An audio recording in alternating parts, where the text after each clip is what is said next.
बेटा यहाँ पे मैं शिफ्टिंग ऑफ ओरिजिन का कॉन्सेप्ट एक्सप्लेन कर रहा हूँ। तो बेसिकली हमने जो स्टैंडर्ड फॉर्म पढ़े उसमें वर्टेक्स ओरिजिन होता है, लेकिन ऐसा हो सकता है कि वर्टेक्स ओरिजिन ना हो, तो उस केस में क्या करना है?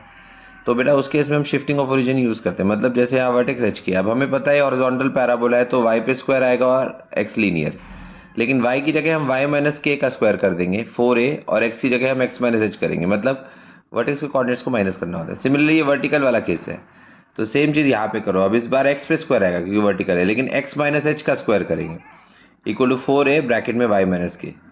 तो जो भी वर्टेक्स के कोऑर्डिनेट्स होते हैं उसको माइनस करना पड़ता है एक्स और वाई में से, अगर वर्टेक्स ओरिजिन नहीं है। इसी कॉन्सेप्ट को शिफ्टिंग ऑफ ओरिजिन बोलते हैं।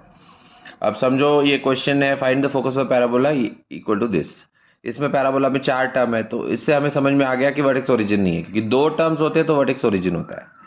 तो हम वर्टेक्स आइडेंटिफाई कैसे करेंगे? तो बेटा उसके लिए हमें परफेक्ट स्क्वायर बनाना होता है। एक्स स्क्वायर और 6x को इधर रखा, और ये 4y और 8 उस तरफ चला गया। अब 6x को 2x इंटू 3 लिखेंगे, 3 का स्क्वायर 9, तो 9 दोनों तरफ ऐड किया, एक्स माइनस 3 का स्क्वायर हो गया, 4y प्लस 1 हो गया, इसमें से 4 कॉमन लिया। तो बेटा ये कैपिटल वाई और कैपिटल एक्स बनता है।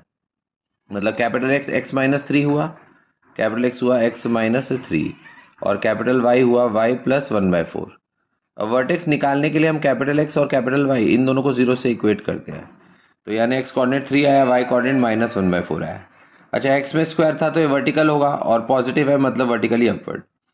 तो फोकस इस लाइन पे लाई करेगा ऊपर की तरफ। फोकस और वर्टेक्स के बीच में डिस्टेंस ये होता है।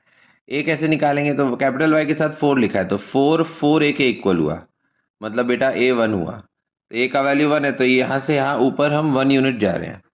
वर्टिकल लाइन पे एक्स कोऑर्डिनेट सेम रहता है, तो फोकस का भी एक्स कोऑर्डिनेट 3 होगा, लेकिन हम 1 ऊपर गए तो -1/4 में 1 ऐड कर दो, मतलब फोकस का वाई कोऑर्डिनेट 3/4 हो जाएगा। तो इस तरह से हमें फोकस मिल गया 3, 3/4। ओके।